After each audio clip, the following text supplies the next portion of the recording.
And this is the thing with the whole populism thing. Trump was just the latest iteration of it, and then we had a GameStop situation. There are going to be more things that happen like this in the next 4 years. Maybe when the $1,400 checks come in, they'll have another GameStop situation with maybe another stock they'll pick, whoever's being targeted. And this is my frustration. If the censorship keeps happening, if you take away people's votes, if you don't let them talk about medical misinformation, and you call them COVIDiots, you call them deplorables. If you keep doing this, they're going to keep getting creative and find new ways to stir the pot. Except for one thing, there's two groups of people here. The ones that you're talking about now, they're the ones that'll fight like in the Warsaw Ghetto. I'm going to make a reference to World War II. The ones that are ready to fight. The great majority, and this is just human nature, the great majority will follow orders, get into the railway car, the freight carts, and get shipped off to Auschwitz.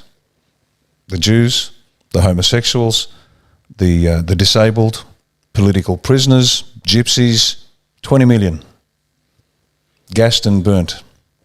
It's just, unfortunately, it's human nature. Excuse me. Some people, for whatever reason, lack what it takes. They just don't have what it takes to either fight back or stand up for themselves. And I get it. That's just natural. It's the bell curve. It's the bell curve. Think of intelligence. Think of the guy of average intelligence, just average intelligence, right? And understand that half the population is dumber than that guy. That's just the distribution. Yeah. That makes sense? Yeah. And so this is not a criticism. This is just real life. And now, true. See, the viewers of this show tend to be up at this end of the bell curve. Yeah. They're smart, they're intelligent, they're sophisticated, they want answers, they're curious, and curiosity is a characteristic of leadership. It really is. All leaders are really curious. You say, how the hell did that happen? And so what we've got to do, and that's why I brought the hats today. Excuse me again. And that's why I brought the hats today. And this is a direct appeal to members of the ADFs, currently serving or past serving. Makes no difference to me, and I mean it. And look, it doesn't matter which hat you wore.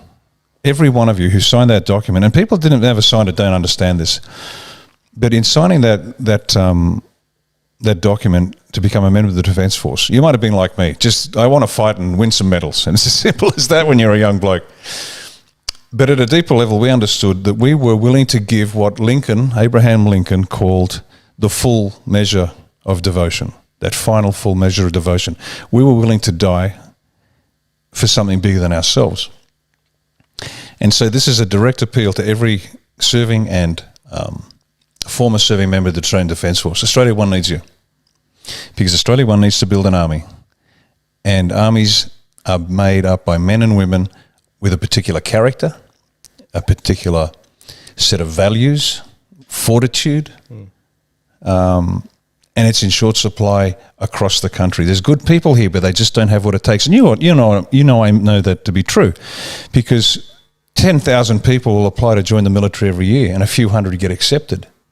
It's not a lot. And so we're going to have to do the heavy lifting one more time. There's one more fight to have, folks. Yeah. There's one more fight to have. And you are willing to fight for Australia in one means, well, it's time to fight a whole new war and in a whole new way. Absolutely. And coming to Australia, what's the news on what's been happening in Australia? Basically, Victoria state emergency bill to extend the emergency powers granted there to the Premier. They've been extended to December 21st. I do believe they voted to approve that. On top of that, Western Australia, Mark McGowan, I believe his name is, he placed the whole of Perth basically on a high alert and in lockdown because of one case. And if you believe for a minute that Dutton's attack on McGowan is real, yeah, I've got a bridge in Sydney you might like to buy. But by the way, sorry, I didn't read that out. Dutton did criticise McGowan's. It's kabuki theatre. I don't believe Dutton for a second. They're all bought and paid for, in my opinion, by the same people. This is to make you believe that there's a difference between the two. You're being shown a movie, folks. This is in my opinion, a bald-faced facade. I reckon that they genuinely want. This is the two parties basically, because they have a box to fight in, and then they try to fight in it, and so this is why when I see a lot of drama between the premiers, for example, Gladys and Dan Andrews, I do believe it's genuine. It's like, oh, my hotel quarantine's better than yours. No, mine's better. I believe that's just like, that is genuine fighting, but that's to win political power. But in terms of the ending, it's still terrible. I think Dutton is attacking him because he knows that there's an election coming up, and that's why he called it opportunistic. And I don't like where it's going in Western Australia. I've already called a couple of months ago, where you I think it was last month, you criticised Mark McGowan of Western Australia, who said if you said, people of Western Australia, if you elect this guy, I'm sorry, I can't help you. This is idiotic. Well, we're not going to contest the WA election. Oh, is that right? We put out a call for people who might want to contest the seat. Excuse me. And some excellent people put their hand up. Yeah. But they weren't okayed because they just weren't ready. They just needed more time. They needed to understand the policies. They needed to get their financial resources. They need to get the people. They needed to really become tough. This is a tough gig. I mean, This isn't like, oh, can I be class president? This is hard. Yeah. You have to be willing to commit everything. So we had some great people put their names up, and I hope they put their names up for the next shot. We had some other people that didn't even get close. So unfortunately, WA didn't produce any candidates who are likely to win. Because what's the criteria? There's three things. A winning candidate, winnable seat, money in the bank, boots on the ground. Yeah, because it is a shame to see that. I don't think One Nation's going as hard. They didn't make they didn't get a lot of their funds back from the Queensland election, to be honest. And the strategy up there was disastrous for them. So what do I think is going to happen in Queensland? I think it's going to be McGowan for another few years, and that's unfortunate, but it's reality. What do you do?